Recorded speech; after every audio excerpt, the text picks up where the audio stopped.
How do you manage being a homesteader, working full-time, and everything else that life has? That's what we're going to talk about today. Hey everybody, welcome back to Living Traditions Homestead. This is Kevin and Sarah. Well, you know, we get a lot of questions and comments every day on our channel, sometimes, you know, several hundred a day, and we try to answer as many of them as we can, but sometimes the response is too long to type in a comment. And there's some questions that we get asked so many times that we think maybe it's just time to make a video about that subject. And today is one of those cases. So the question that we're going to be answering today is, when we worked full-time, how did we also find time to be homesteaders?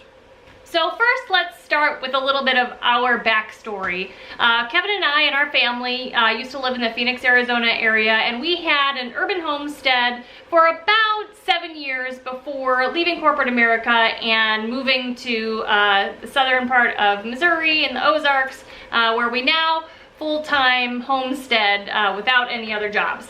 But, you know, we will admit that while we worked full-time, both of us, homesteading could be difficult to get everything done. You're working, you know, 8 to 10 hours a day, you've got family and homesteading things and potentially extracurricular activities. So how do you fit it all in? And we wanted to talk with you about some of the things that we've learned about homesteading and working full-time and how to juggle that without driving yourselves crazy. So one of the first things you need to ask yourself when deciding to become a homesteader, first of all, is what is your definition of being a homesteader? You know, homesteading has a wide range of what you can consider being a homesteader. When we first started, we had 4 chickens, and we had 2 raised bed gardens, and I think already at that point we were homesteaders. Absolutely. We were doing more than the average person to try to be self-sufficient. We were starting to take control of our food and control of you know, some parts of our lives. And at that point, you know, homesteading took up really pretty little amount of our time. Right. So really, our first advice would be to kind of figure out how much time you have to dedicate toward homesteading. If that's 15 minutes a day or several hours a week, to kind of figure out what that time frame is that you have, and then start choosing the top homesteading activities that you want to start doing on your new homestead. Right. And you also have to look at where you are, what type of area you live in. If you are in a urban setting, do you have a homeowners association that doesn't allow you to do certain things? You know, you need to look at that and then figure out from those things that you're able to do how much time, like Sarah said, you're willing to set aside every day. If you only have 15 minutes, it may be that you have, you know, 2 or 3 chickens and maybe a couple rabbits. Or maybe you don't have any animals at all and you just start having a couple raised bed gardens. Whatever you can fit into your schedule is what you need to do. And I guess our biggest advice is to learn everything you can about those couple of things that you have chosen. Master all of those before taking on more homesteading activities.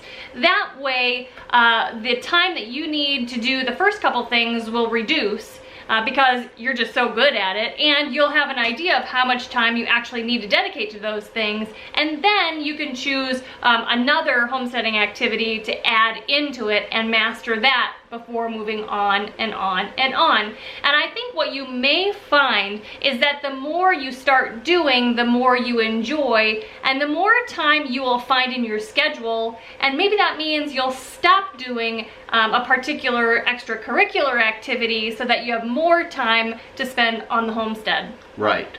Now what we learned is that as time went on and we started getting more into homesteading, we had less drive to be doing things away from our homestead.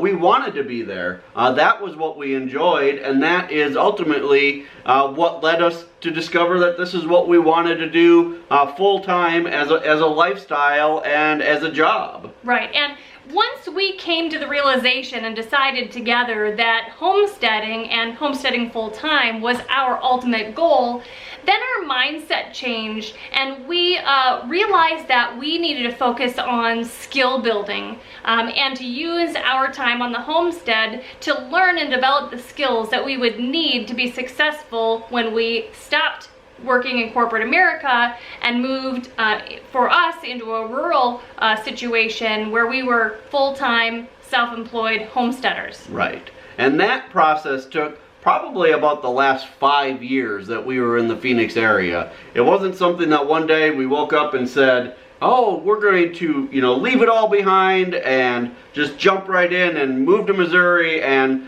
be homesteaders. No, it was a very conscious decision to learn everything we could while we were still working full-time so that once we got here, we knew what we were doing. So what did working full-time jobs and homesteading look like for us? Well, we wanted to share that with you. On weekdays during the week, our homestead chores were divided up between what I could do in the morning before work and what Kevin could do in the afternoon after work. Right. So we were pretty fortunate in the fact that while we were both working, I always went into work earlier. I worked in sales, and most of my territory was on the East Coast, which when we lived in Arizona, depending on the time of year, was either a 2 or 3 hour time difference. So I could go into the office at 5 or 6 in the morning and be done by 2 or 3 in the afternoon, which helped a lot. Sarah would take care of doing the morning chores around the homestead, feeding the animals and things like that. And then I would take care of the afternoon chores when I got home from work. Right, and then both of us would work together after dinner in the times of the year where, the sun was out until, nearly 9 o'clock at night. Right. But on weekends, we used every moment that we possibly could to do the things that we didn't have time to during the week. Lots of projects, gardening, harvesting, animal processing, and then general catch-up of things that just needed to be done around the homestead. Right, and we were fortunate that we both worked jobs that we were both Monday through Friday. If you have a job where maybe you have to work weekends or whatever, then you just need to shift that around, but you need to take full advantage of those days that you aren't working at your job so that you can work on your homestead. Absolutely. So those days off during the year, federal holidays, those kinds of things, and vacation time from work, we spent those days working on the homestead. That's just what we wanted to do. And so we took full advantage of those and planned ahead to complete bigger projects and things that we needed to get done. Right. Now, during the time that we were doing this, we were also paying down our debt.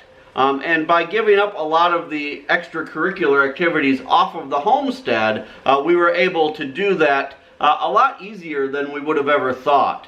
We other than going to church and attending some church functions, we did not get in, baseball leagues, and our kids weren't super involved in outside activities. Right. They helped us on the homestead, and, they did things that were either at school but we didn't live the type of lifestyle where after work we were committed to something every night, or, driving around town till 8 or 9 o'clock at night every night, right. Dropping kids off at this or that. If you have that type of lifestyle, unfortunately, you either need to do less homesteading, right, or you may need to, really sit down as a family and decide which of those activities just can no longer go on. You need to prioritize which of those things in your life is going to be more important. And initially, it may be that homesteading is down here and all those other things are up here. And as you start to realize how much you enjoy homesteading, that may start to shift. And that's kind of what happened to us. Absolutely.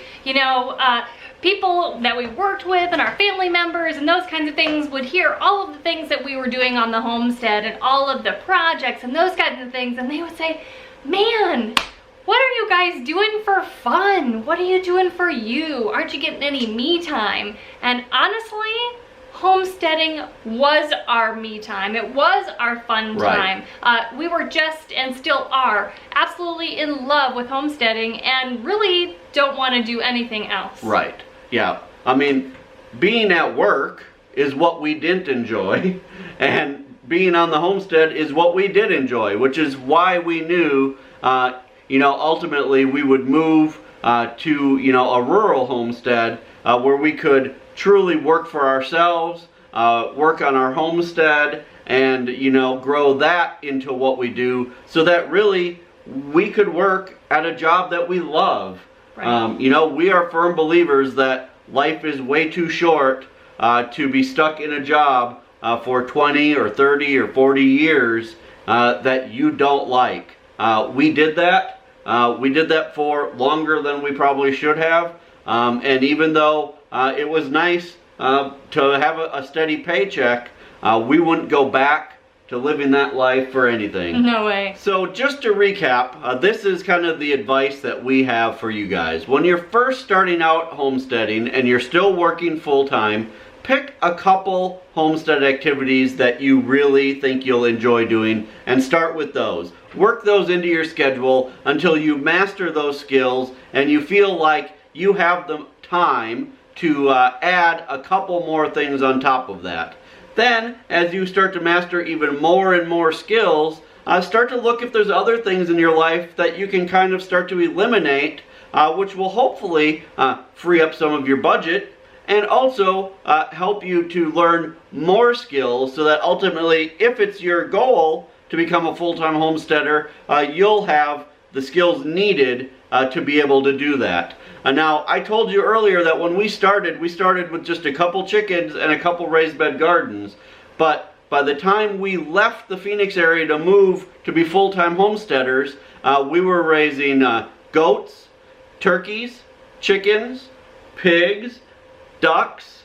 We had a big ingrown garden. We had citrus. We had apples. Pecans. Other orchards. And other, I mean, just other things trees that we had mastered. Oh, rabbits. Yeah. We definitely had rabbits. And all of those skills we learned while working full time. But it didn't happen overnight. You guys, if you're just starting out, don't watch a YouTube channel like ours or Doug and Stacy or other YouTubers that you see and think, oh my gosh, I need to do all the things that they're doing. It doesn't happen quickly. You need to learn the skills, and you'll learn that as time goes on, one thing builds off of another, and you'll be able to do it just like everybody else. So you guys, we really hope that we gave you some great advice and some encouragement about how you guys can work full-time and homestead successfully if that's in the situation you're in right now. Hey, if you enjoy what you're seeing and you're not a subscriber yet, we would love for you to hit the subscribe button below so you can join us every time we put out a video. 5 days a week. And if you are one of our traditionalists and you come back every time, welcome, and we're so glad to have you. If you like this, go ahead and give us a share with your family and friends, and give us a comment or a question. We'd love to hear from you. Until next time, you guys, thanks so much for stopping by the homestead. Take care, and God bless. God bless.